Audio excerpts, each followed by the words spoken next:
اقدامی با قیدگیری یادگاری‌های تاریخی و فرهنگی و معماری جمهوری تاجیکستان هنوز از سالهای 1950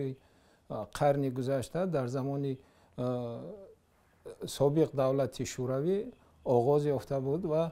باید قید نمود که سال 1950 اولین بار با قیدگیری یادگاری‌های مادی جمهوری تاجیکستان آغاز گردیده بود و شماره عمومی مقدار یادگاری‌های تاریخی و فرهنگی و معماری در سال 1950 به 205 عدد می رسید. دوره دومی با قیدگیری در سمت یادگاری‌های تاریخی و فرهنگی و معماری جمهوری تاجیکستان سال 1970 به توصیب رسیده بود که در آن در مجموع 2020 یادگاری‌های تاریخی و فرهنگی و معماری به قید گرفته شدند، به قید دولتی گرفته شدند. باید قید نمود که کارهای به طور اینتنسیوی کارهای آموزشی باستانشناسی در جمهوری تاجیکستان در سالهای بعد سالهای 1970 آغاز گردیده بودند و زیاده از 1000 یادگاری‌های باستانی و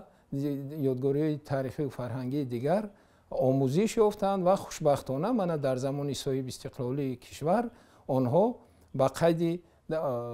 قید گرفته شده به فهرست یگانه یادگاری‌های تاریخی و فرهنگی جمهوری تاجیکستان نامنویس گردیدند. عین زمان طبق رویخط پیشکی شماره عمومی یادگاری‌های تاریخی و فرهنگی طبق لایحه فهرست تازه بنیاد به 3047 عدد برابر است. باید قید نمود که در دوره صاحب استقلالی کشور از جانب حکومت جمهوری تاجیکستان 14 سندهای معیاری و حقوقی به توصیب رسیده است که همه آنها در سمت حفظ و استفاده احیای یادگاری‌های تاریخی و فرهنگی روانه گردیدند. مخصوصا باید قید نمود که در جمهوری تاجیکستان برنامه درازمهلتی حفظ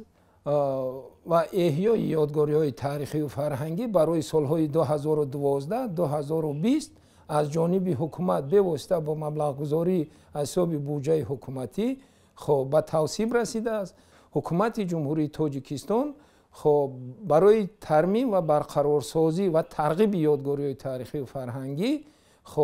در مجموع قریب 67 میلیون سامانی جدا کرده است و خوشبختانه همه یادگاری‌ها زیاده از 43 یادگاری‌های درجه جمهوریوی و بین المللی عین زمان طبق برنامه مذکور ترمیم و برقرار گردیده ایستادند. برای همین از جانب مقامات‌های محلی در محل‌ها و